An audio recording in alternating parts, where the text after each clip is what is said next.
Hello everyone, welcome back to How to Daily. In today's video, I will show you how to download the Inzoi app on your Windows 10 computer. It is a simple process, so let's get started. First, open your preferred web browser on your Windows 10 PC. You can use Chrome, Firefox, Edge, or any browser that you prefer.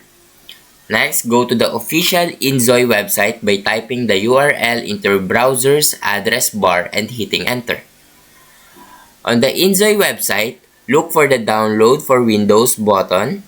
Click on it to start downloading the installer.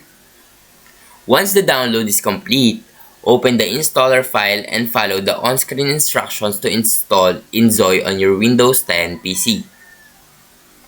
And that is how you download and install Inzoi on Windows 10. Now if you found this video helpful, please leave a like and subscribe.